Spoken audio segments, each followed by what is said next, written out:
All right. Hey, I think we're only like 2 minutes late. Yeah, on the second. Can we send that link out again? I don't know if I can. Yeah, hold on. Okay. Let me get it for you. Okay. You Uh, text it. I'm gonna send it to. yeah, it's on your messenger. Okay. Okay. Hold on. Let me just send it out real quick. All right. All right, we're live right now. We're on. See you and hear you. Yeah. All right, Facebookers. I want to introduce someone that I met on vacation in Mexico a couple months ago, ironically at a Inga dinner ceremony, right, Robbie? Is that what it was? Yep. Yep. The Mayan, right? The Mayan Mayan, that's little right. A Mayan Mayan. Indian ceremony in Mayacoba, Mexico. I want to introduce you guys to Dr. Ravi Patel. He is co-founder of P5 Performance.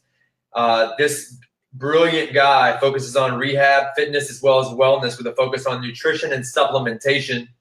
He's been practicing medicine since 2005. He's actually the D Magazine Best Doctors of Dallas for 6 years, 6 of the last 7 years. So what happened on that seventh year, Robbie? Yeah, I'm not sure. I'm not I mean, sure. you didn't pay him enough money. What happened there? I think so. I should have dug a little deeper. Oh, awesome, man. Well, welcome to Facebook. Welcome to my audience, Thank if we you. have any. Yeah, I know. I'm actually trying to send that link out real quick to a couple of people here in Dallas. What's up, Jeremy Abbott, Terry Carmenente? Well, look, let me while you're going to send that email or that link to your people. Let me just talk to everybody that might be listening. If you are listening live, can you give us a thumbs up, please? Give us a thumbs up if you're listening live to this. And don't worry if you're not able to stay the entire time, because you can always watch it later. This is live, but you don't necessarily have to be here the entire episode. You can watch it later. And you can ask Dr. Ravi questions. You can ask me questions. And Dr. Ravi and I will get back to you tonight or at a later time. So just tune in later and we'll hopefully get all your questions answered. So thumbs up if you're live and give me an okay sign right there if you're watching it later on. That way it kind of lets us know if, who's on the broadcast right now, and we can communicate to you guys properly. So we're just finally getting set up. There was obviously some technical difficulties. We were supposed to be on at 12. We apologize. This stuff never works. And listen, I know. Robbie, I went to the gym earlier this morning, came back here, set up my lights, set up my backdrop, made sure everything worked. And I think you were doing everything right on your end. I think it was my fault. So No. I actually looked it up as well. I was like, oh, I think the same issues come up before with this. We finally got it figured out though. But so Robbie, thank you for being here once again. And listen, I appreciate you being here. We talked about this when we were in Mexico, and it's finally here. Yeah. Actually, I gotta say something real quick. So it's kind of funny that when we met in Mexico and we were talking about P5 performance, and I think your wife got on our Facebook site and saw a picture of one of your good friends, Isaac. Oh yeah. And he was with one of my good friends, John Pruna, and that just kind of made that connection even more real, and in terms of especially what all four of us honestly are doing. So that was actually kind of unique. And Isaac actually just came to our clinic up here in Dallas. Yeah, he's a class act, good dude. And I mean, and once you start finding out how small the community actually is, it's pretty crazy, because we end up running into people all over. I'm going to run into somebody else that knows you, and you'll do the same. And I get referrals from people like out of San Francisco sometime, and I'm like, I don't even know who that person is, right? And it's like, it's just with social media and just it being, the fitness industry. And, if you're good and you have, you got some credibility behind you, you end up running into the same people, like-minded individuals. And like-minded, yep. You build this, this culture of friends, and it works out great. So I'm happy that you're here. And I I have you here because I want people to know that I'm actually hanging out with smarter people. Like Oh, I please. I love, you know, that old saying, like, you are the five people you hang around the most. Yeah. I want to be around people that are smarter than I, and I want my clients to know that too, so they know that I'm, you know, hanging around credible people, that I'm giving them information from people, you know. So that's why, you know, I'm selfishly why I have you here. I definitely can't say smarter than. No way. It's just nice to have, again, like-minded people. I mean, whatever our field is and what we've studied, I mean, it's great to be in that same field with people like you. So Thanks, man. Yeah, spreading the knowledge, man. That's what it's all about. it You know, is. helping people. I always say that, you know, if you focus on quality, quantity will come. You know, Exactly. Yes. that's what I try to do, is educate myself and my clients on a daily basis, just like you do. So we're, you know, hopefully, you know, one person at a time, it'll kind of grow out. And this, you know, people are making better decisions and are healthier and less sick. Yep. Exactly. That's the So whole let's get goal. into it. Let's get into it, man. Like, so why did you get into medicine? What was it about medicine that intrigued So what actually happened in college was I was a management information systems major. That's actually what I got a degree in, and my plan was go into business. And then I began to volunteer at a little rehab hospital out in Austin, and it was actually truly rewarding. I know, a lot of times people say, okay, medicine and it's the money and this and that. It's really not the money, but it really was the fact that I could go in there and help these people that were in this rehab facility, and they were sick patients. And the funny thing is that, or the unfortunate thing is that a lot of things that we take for granted in terms of brushing our teeth, feeding ourselves, dressing ourselves, these patients could not do that. And I was there as a volunteer to assist with that. I wasn't a medical student or anything like that. I was just there to assist them in just these chores of feeding them. And that was really kind of heartbreaking at some level, but it was also rewarding to be able to just kind of you? Sure. help these patients. And so I decided I didn't want to sit in front of a computer all day long, and Yeah. decided to go into medicine. And what medicine, what field did you? There's obviously multiple areas of medicine. What did you choose and why? So I went into internal medicine. I actually did a year of geriatric fellowship just because of my exposure to the elderly population that I had, especially when I was volunteering. So I really went into that geriatric field, and that's where we unfortunately see a lot of the issues, chronic issues, really come about, like Alzheimer's or things like that. So that's why I went to internal medicine and geriatric medicine. Yeah. Gotcha. And you say chronic, but would you go out on a limb and say preventable? Oh, definitely. Yeah, definitely preventable. But at that time, I didn't know that, right? I mean, Yeah. at that time, I knew we could prevent, of course, basic knowledge, prevent some issues, prevent obesity by watching, but in terms of preventable regarding Alzheimer's or regarding heart disease, yeah, definitely. But at that time, mine was in a box. What Sure. we learned, medicine was in a box, and had to venture out of that box to really, learn something on my own as well. Well, that's my next question, right? I mean, I think it's not very often that you find, and you know, I apologize if I offend anybody. I hope I'm not, but it's an open-minded medical, practitioner like yourself that's actually, kind of outside the box and breaking down, traditions of Western medicine, where you're kind of, um, dealing with just the symptom, and you chose to try to solve the problem. How did that happen? So I've been a practitioner since 2005, practicing practitioner. I've worked in the outpatient setting. I've worked in the hospital setting, meaning patients that get admitted to the hospital with pneumonia or stroke or heart disease, chest pain, whatnot. So I've been taking care of them.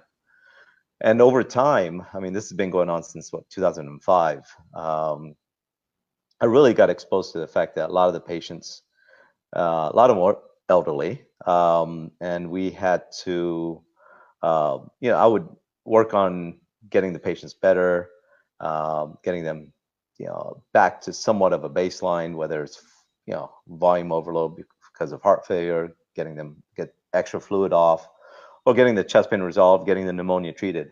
But what would happen quite often is that I would get them better. They get discharged home or to another rehab facility. I have prescriptions that I've written for these patients. And if they're going home, quite often 2 weeks later, they're right back in the hospital. Yeah. With the prescription in their hand that I had written for them. And it's some of it is because of lack of support for the patient. They're not able to get to the pharmacy, whatever, different issues. But it just became just evolving circle, a vicious cycle for the patient. Forget me, I'd say I see the patient over and over, but a vicious cycle for the patient where they would just not be able to get healthy enough to remain home. It's funny. It's funny you say that. Sorry to interrupt you, but one of my coaches at the gym is his father's going through. I think they just put another stent in a couple of days ago, and it seems to be this downward spiral that's happened, taking place, where he's just relying on either the doctors or the medication, and he gets sent home, and next thing you know, there's a complication, and he's back in the hospital again, and it's sad to see that, knowing that.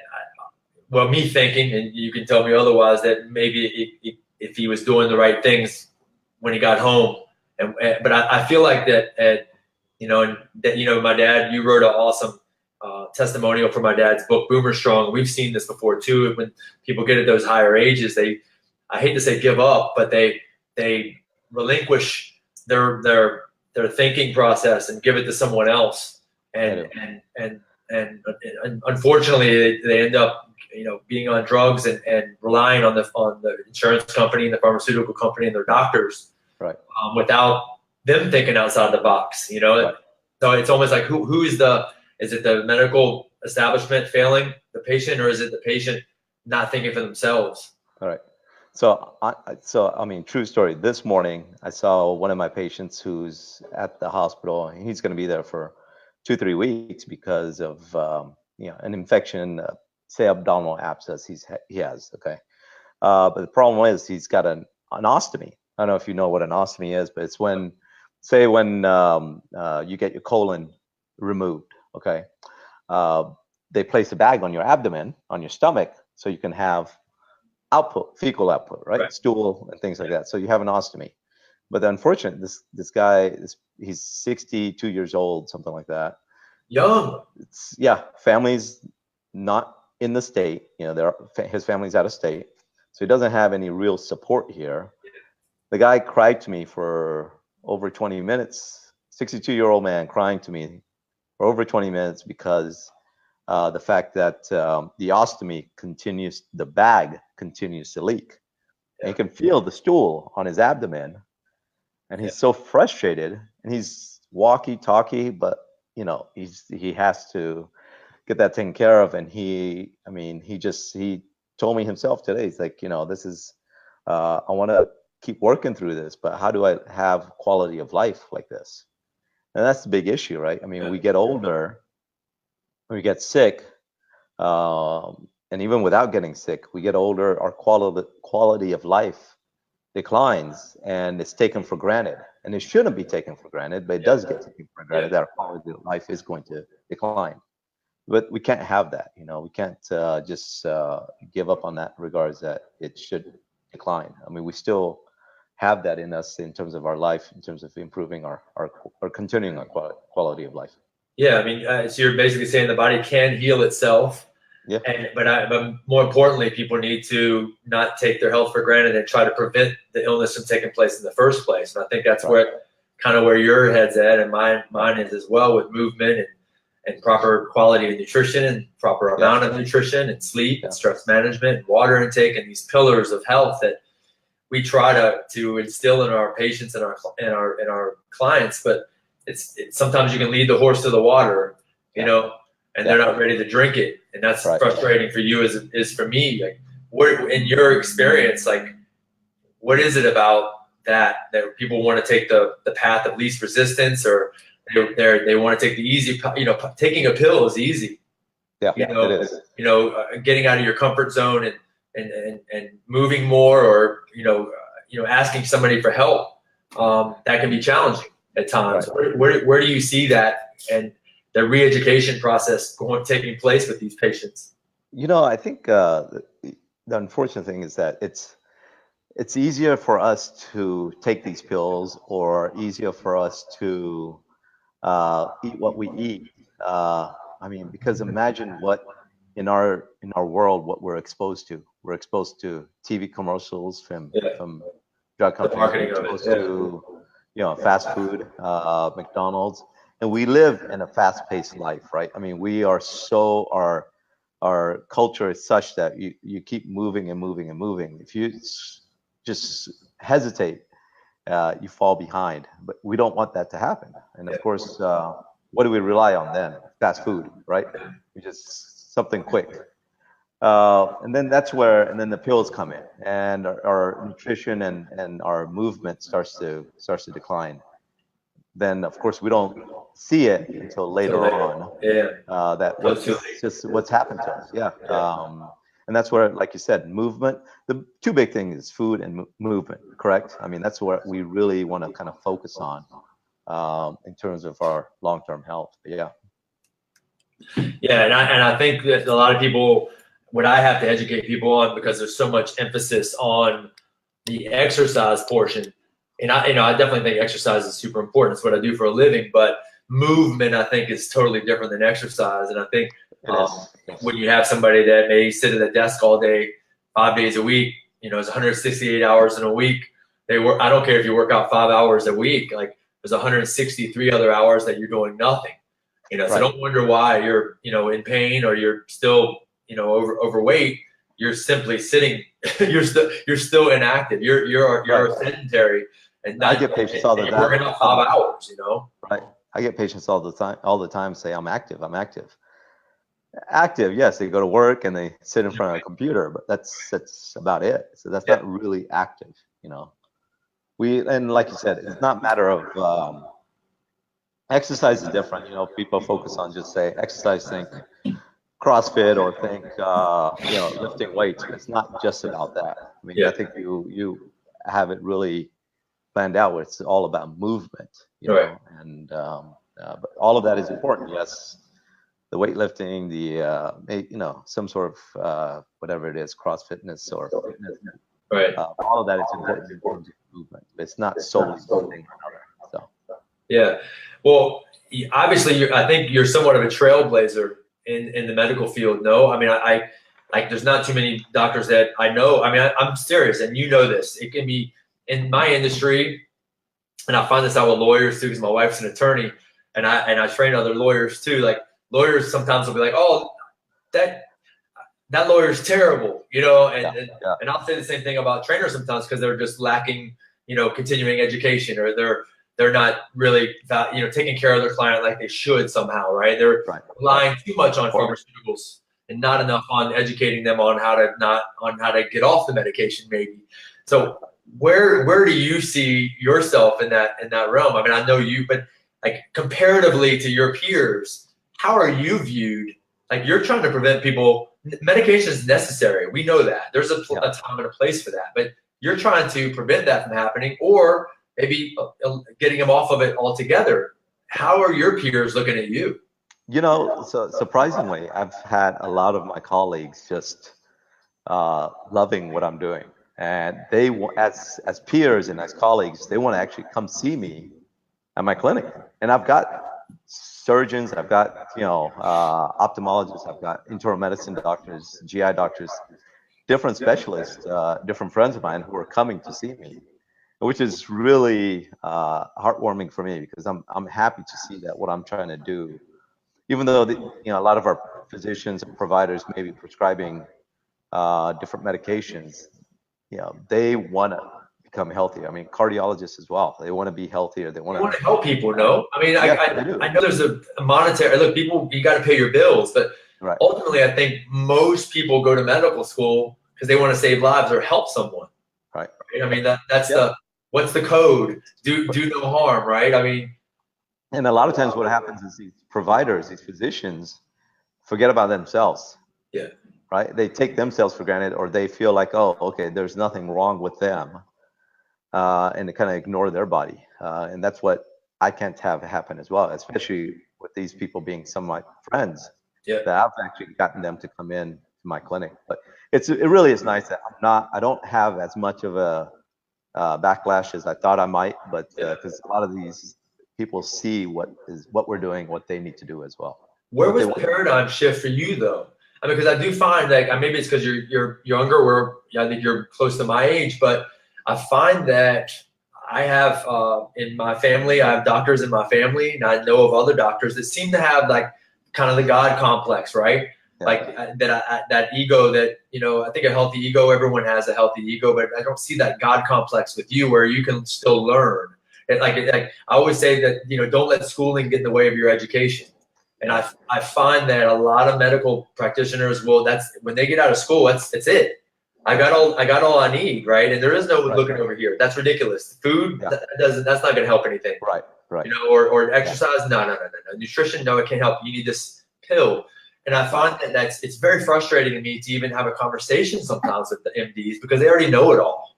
So honestly, I was not the same way, but I was as a physician, and like I said, I knew that same box, push pills. But before I turned 40, I had decided that I wanted to kind of be in the best shape of my life. And I really started getting to, I could work out here and there, but I wasn't really being consistent with it. Yeah. And I decided then that I was going to stop drinking sodas. I was going to be healthier and cut my sugar intake. That's when it really changed my life, because even mentally I became more focused, happier. You know, I could see the difference in terms of what I was doing personally. And that's when really things changed for me. And I met one of my co-founders, John Puna, along with Bindu Charutmutu, and we really got this together in terms of bringing medicine and fitness and health together. And that's where we brought up my clinic, P5. Yeah.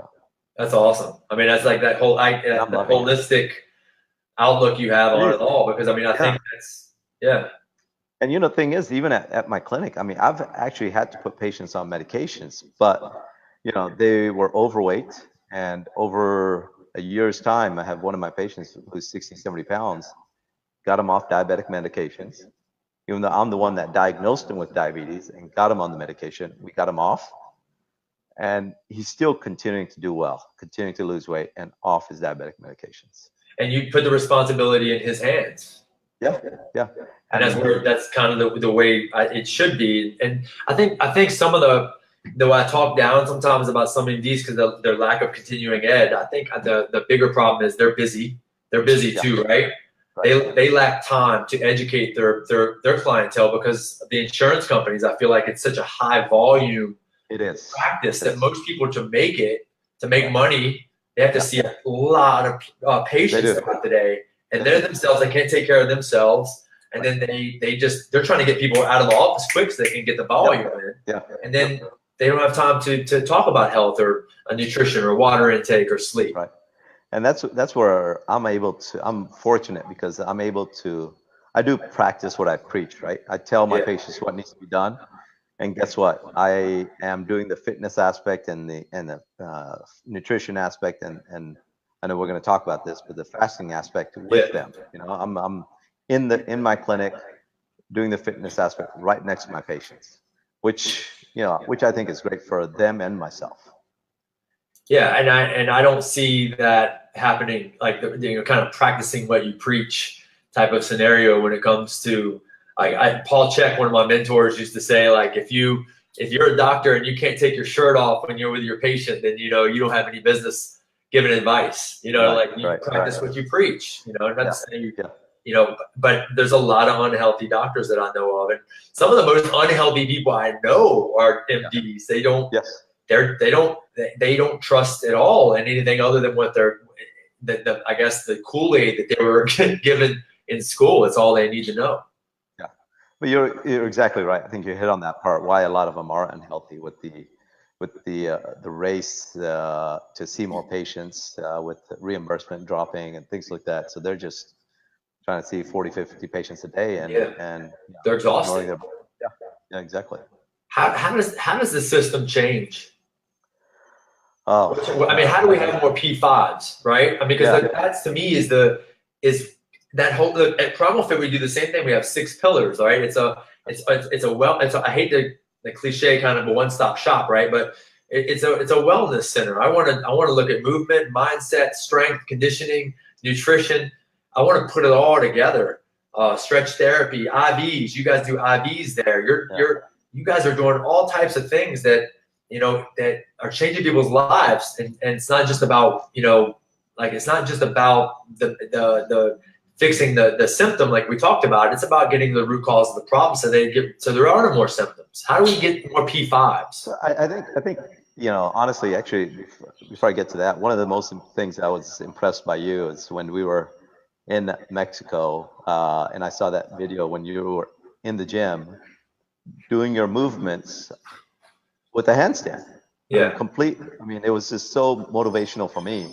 But that's actually what we need is we need this. We need people from all different background of life that can really be involved in the patient. It doesn't have to be a tiered system where it's a physician and or a provider and a nurse and a nutritionist, and it's got to be a full circle, and we all have to communicate, and that's what we do, because I've got a chiropractor there. We have the fitness aspect, and so that's where we focus on the nutrition aspect as well. So we kind of put it all together. We're not like sending patients out here for for the fitness, here for the nutrition, here for chiropractor and things like that. We're putting it all together and working together. Yeah, you have a system. Is this something that's franchisable? Is that crazy? Is that even? Would that be against some sort of medical? That's actually what we're working on. And you told me you were going to open a second location, right? Right, we are, because we're in Frisco, which is north of Dallas. That's where my clinic is. I've got friends throughout Dallas that are wanting to bring it down to Dallas, open up another location. So we'll see. We're working on it. You can't talk too much about it right now. Yeah. That's great though, man. Congrats on that. I think that's a fantastic idea. And what worries me about that is, because I don't know if we got a chance to talk about it while we were in Mexico, but I hear so much about like somebody attacking, naturopath office or holistic offices, or like people dying, like people turning up missing and stuff. I don't know if it's like conspiracy theories or what, but it seems like that like doctors and practitioners that are actually changing lives and actually like doing something, like they're being taken out. But I don't know what your thoughts are on that, but I wonder how much resistance you're going to get to do something like this. I think we'll still get to have some more influence. I'll just keep a low profile in that regard. But see what we can do just to help our community, and hopefully that continues to spread. And but I'll try not to worry about that. One of the things we talked about over dinner, actually overeating, over like gorging ourselves with some incredible food in Mexico. We got into a conversation with the whole table on fasting routines, and I was like, whoa, what do you know about? I was kind of taken back when you told me like, oh, we use fasting in our clinic in Texas, and I was like, really? Like a doctor, a medical doctor using fasting? Like I was really shocked when you told me that, but I was instantly like intrigued to learn more information, because it's not often you find a medical doctor that has some of the same values and philosophy. So tell me how you got into fasting and you're using it now. So honestly, John Pruno, one of my co-founders, he's actually been doing intermittent fasting for, I don't know, like a couple of years now. Yeah. And it was a matter of just staying lean, and he's a big fitness guru, but he's also a big motivational speaker. But anyway, so I've been working out and doing the fitness aspect, and I wanted to, the whole, again, it goes back to that food and movement, right? Yeah. When the food, you don't change your diet, and you're doing the exercise aspect, it's still a big part of it is 80%, I think, is food. For sure. Yeah. And that's where, I decided that I was going to start doing the intermittent fasting, and with that, it was cutting out the sugar, decreasing just my intake, especially at dinner time, right? I mean, that's when most of us, it's only time we get to sit down, and we end up eating a large dinner. And that's where I had to make a change. But so it was really, initially, it was for a personal goal to just kind of decrease my weight and see some benefits from the fitness aspect to what I was pretty involved in. It's actually really evolved into more than just that now. It's not just about the look. Because you're like, if it's working for me, why couldn't it work for my patients? Yeah, and the thing is that it was even more important for my patients because a lot of them were overweight or diabetics, back pain because of the weight issue or a high blood pressure. And the big culprit is, of course, that high fructose corn syrup or the sugar, and which of course leads to the obesity and high blood pressure and diabetes. But so the whole idea was, in regards to the fasting, was really to overall health in the long run, right? Because I mean, sugar, we have tons of issues in regards to dementia, again, a metabolic syndrome, heart disease, things like that continue to develop over years of sugar intake and high fat intake, or high fructose corn syrup intake. But that's where, I mean, it was really to kind of help patients understand that we don't need more than 2 meals a day. I mean, studies have shown What? Go by, yeah. I'll starve. Yeah, no, you won't starve. I mean, it's just your body works. You get norepinephrine, different things produced that help in your metabolism, and you can continue to actually function better. Yeah. When you eat so much, you get sluggish. I'm worse. I don't go when I. That's why I let dinner be my last meal, because I can just go lay on the couch and go to sleep. For me, because when I eat lunch, it throws me off for the whole day. I'm like falling asleep at 2 p.m. Yeah. Well, what happens is that when you continue to eat 3 meals a day and even snack in between, your body is actually trying to work on excreting some of the bad material, right? Or the free radicals, or things that are formed from just your daily process. Right. But when it needs that energy to process additional food, it's unable to remove the extra toxins that your body is processing or making. It's because it's focusing on the other things, right? So then all these toxins build up in your body, right? That's when the toxins, when they build up in your body, that's when it leads to not only acute inflammation or more immediate inflammation sometimes you don't feel, or maybe the acute inflammation is that you feel more sluggish and fatigue, but the long-term inflammation can lead to inflammation of the arteries around your heart, leading to heart disease, inflammation of your brain tissue, leading to Alzheimer's. So it's a lot of other things multiple other things that can be affected just from 3 meals, even just from 3 meals a day.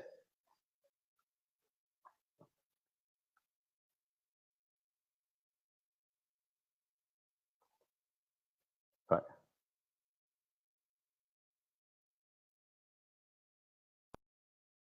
All about, hey, are you not? Oh, you need to lose weight. Oh, here's why you're not losing weight. You're not eating enough, right? And going back, like you think, like, I cannot believe I was telling people to eat more to lose weight.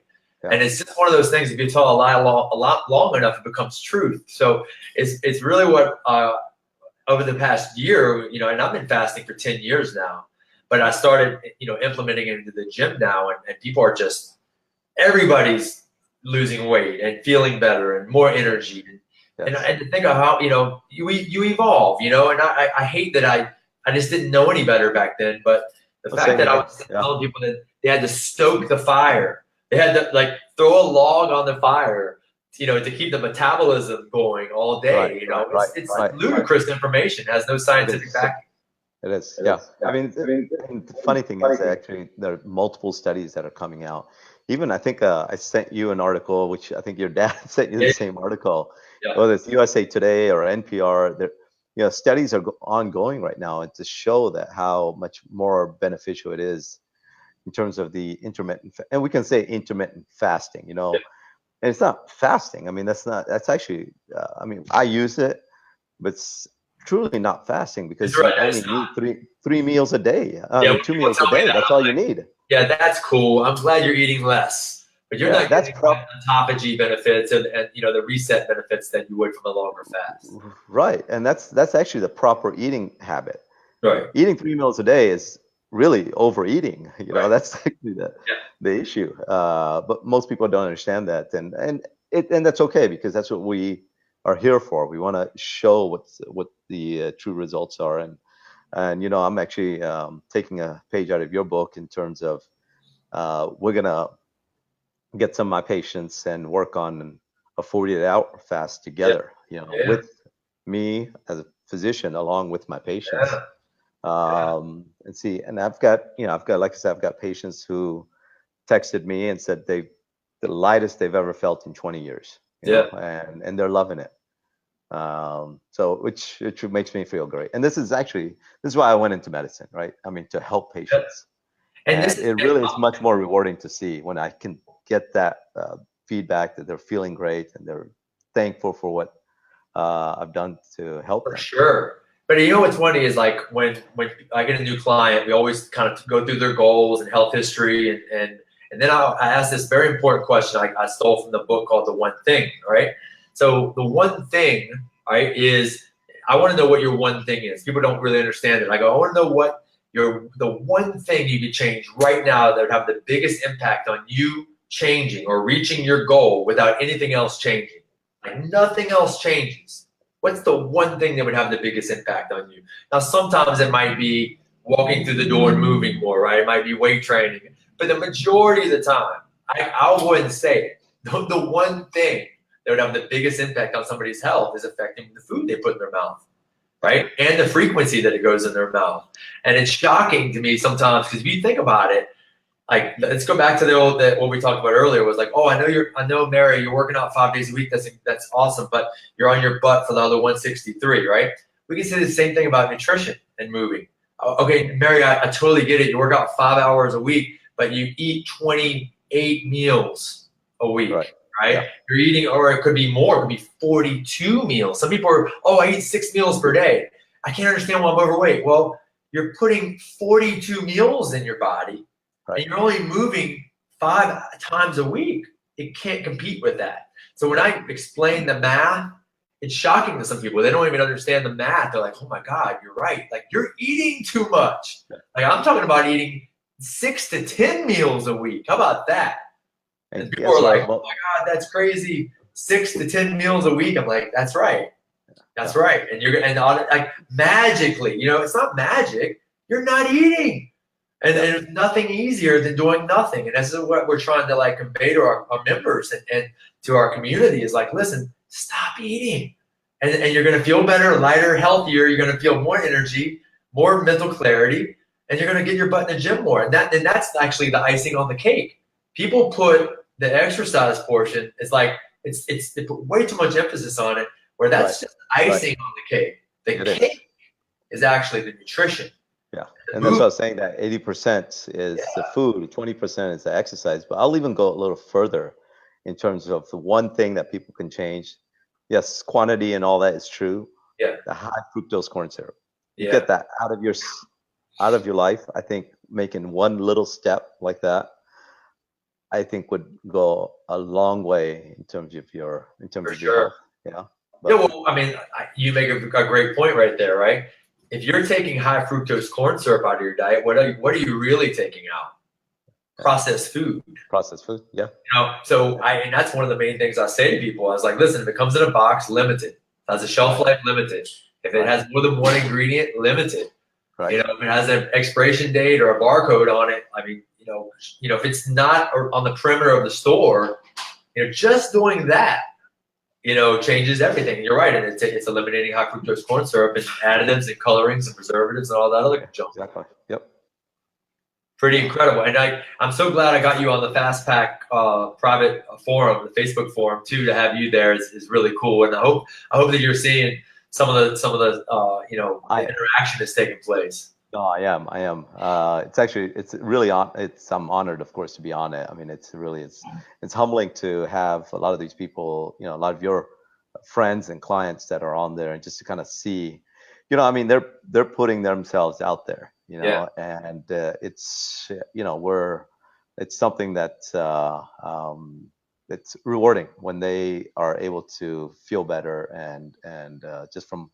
Again, I mean, it doesn't even have to be a physician. This is something that you're just doing yourself, and helping your clients, and they're seeing results. So that's why it all comes back to, again, the same thing. It doesn't matter what our background is. The old movement, nutrition, and we're going to get the health and wellness aspect from that. So yeah, and it's funny because I with changing lives and with making change, I'm noticing now that I'm getting haters.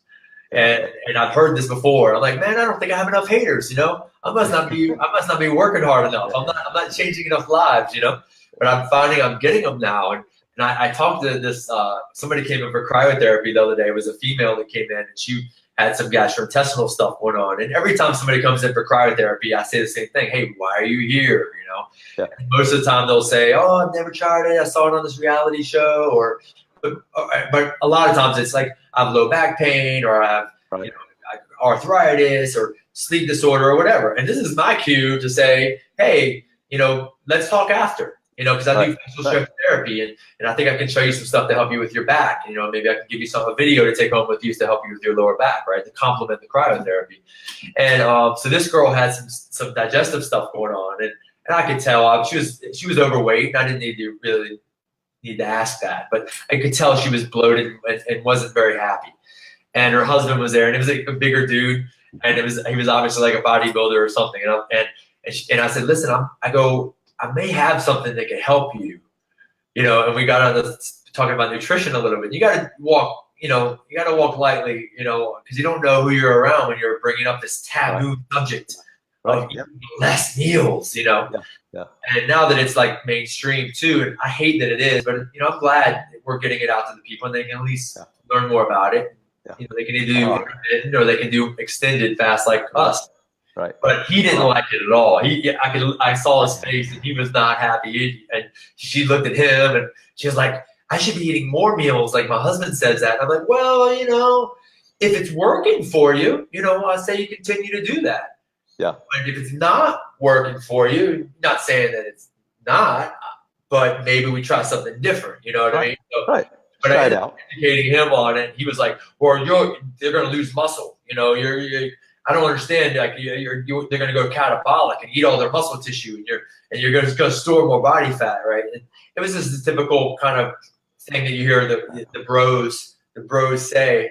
Yeah. But I educated him on this thing. I was like, listen, we're all speaking the same language here. It's just semantics. It's like we all know, if I have Mr. Patel, Dr. Patel in the room, and 50 of your colleagues, I can guarantee you, I'm not a doctor, but if I'm standing up in the room and I say, all raise our hands if we have to be in a caloric deficit to lose weight, I better see everyone raise their hand. Because I know there's not much nutrition being taught in medical school, but most everyone knows. Caloric deficit, yes. Everybody agrees, yes, okay, fine. That's all we're saying. Right. I'm just getting a caloric deficit through eating less meals. Right. That's all we're doing here. And it just works better than telling a patient like what you would say, listen, Sarah, I need you to eat no more than 1,500 calories a day, and I want you to measure your food, and I want you to weigh it, and I want you to calculate it on fitday.com on this app on your phone. You're talking to a 65, 70-year-old woman now. We need to track all, it's unrealistic expectations that we have for our patients and our members. And I feel like I'm just simplifying the message. Exactly right. That's why I tell my patients, between 12 and 8, and you can have, if you want to do a decent lunch, that's at least for the intermittent fasting with the 8-hour window, right? I mean, we also focus on extended, but at least just initially, I simplify it just like that with 12 and 8, have a light dinner, okay, eat something healthy, but don't, you don't have to go too light on your lunch if you wanted to, Yeah. and just get into that mode first. Yeah. Yeah, and then we can of course Play. expand it further. But if you Right. just just get into one habit Yeah. of getting a window to eat in and just Well, making dinner a little lighter. I'm showing you that they're not going to die. Yeah, That's exactly. right. Yeah, exactly. Because I So, think, being conservative, and like when we first started this, it was like we went 48s.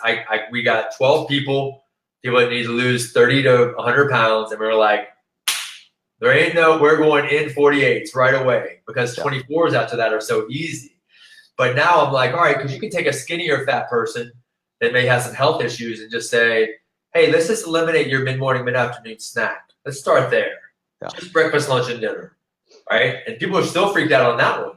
I'm like, hey, you're still, unless you ruin everything on Saturday, Sunday, you're still in a caloric deficit here. But let's, like, Robbie, even if it's one 24-hour fast a week, like if you're eliminating 2,000 calories from your diet over a four-week period, that's 8,000 calories. Right. Even if you were just that conservative, just one time a week, Stephen, one time a week. Will you give me one? Yeah. Like, they're going to see results on that. Matt, there's I think someone on your side, Terry. I think there's a question over there. I kind of want to address that real quick. I think we were talking about decreasing our caloric intake. And so I think this person is asking, to lose weight, you need to lower caloric intake. What is the difference between dividing those calories into 6 meals or 2 meals a day? The whole idea is, yes, we definitely want to decrease our caloric intake. But the idea is that we also want to burn, sorry, hold on. I think I just lost you. Burn fat, and we also want to decrease our insulin level. So what happens is, when you're eating 3 meals a day, your body is still releasing insulin to help bring your blood sugar down. Okay. Over time, as we unfortunately, a lot of our food does produce increased or cause our body to produce increased amount of insulin, where over time we develop insulin resistance. Okay. Insulin resistance leads to something what we call is metabolic syndrome. Okay. Metabolic syndrome is kind of a combination of blood pressure, obesity, diabetes, things like that. So the whole idea of the fasting, the intermittent fasting, is getting your body to understand that we want to decrease our insulin levels. So when say for example, the 24-hour period, we do an 8-hour window of eating. The other 16 hours, you're fasting, your insulin levels much lower. Your body's not producing insulin to bring your blood sugar down because you're not eating during that time. So that's where the big difference comes in terms of what Matt was saying, in terms of, yes, you can get on an app and you can look at decreasing your caloric intake overall in different ways. But the whole idea in terms of the extended fasting or the intermittent fasting is to really help decrease our insulin levels so we don't build that insulin resistance. Because that's what ends up being the major issue when your blood sugar remains high. When your body releases insulin, it doesn't work for you. Guess what? You got sugar everywhere in your body. And guess what? In our brain tissue, we start developing these plaques that lead to dementia, for one example. So that's the whole idea in terms of decreasing a caloric intake, but also focusing on that intermittent fasting where you're 2 meals a day, or even, for some people, the extended fasting. It doesn't have to be for everyone, but that's the whole idea.